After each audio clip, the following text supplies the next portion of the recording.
my father he went into hospital, and from there he had an assessment for care because it was clear he couldn't go back to live on his own, and so it was clear that he would have to pay for his own care.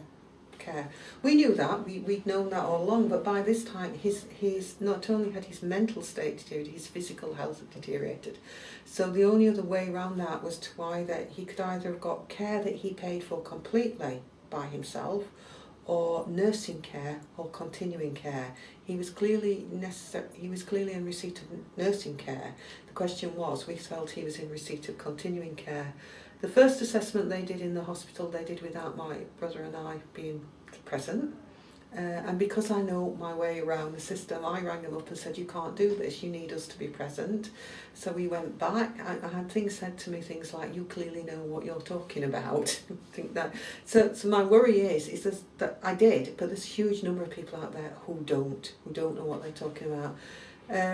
They assessed him at first as, and there's quite, within continuing care, for you to get continuing care, you need to score, there's domain levels, there's stuff you can go on and find out the information on it, but it's incredibly quite complicated to understand, and you need to score severe, I think it's severe, in more than 2 domain levels. And when we had this second assessment, which my brother and I were there, and this is really difficult because this is actually your dad that you're talking about. He scored severe in these 2 levels, and in the end, for some reason, they still disallowed. That should have put him in the eligibility criteria for continuing care. And in the end, they didn't. They awarded him as nursing care. So we then had the situation where he was in hospital, where I was disputing the assessment of him.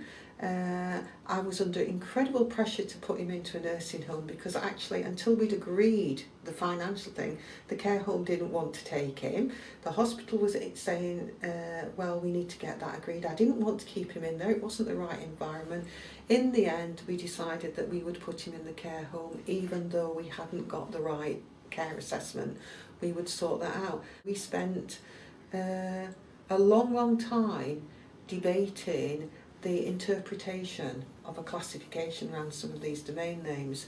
End of this another 6-hour session that I had, I agreed that my dad could get continuing care, which meant that his care home was paid for.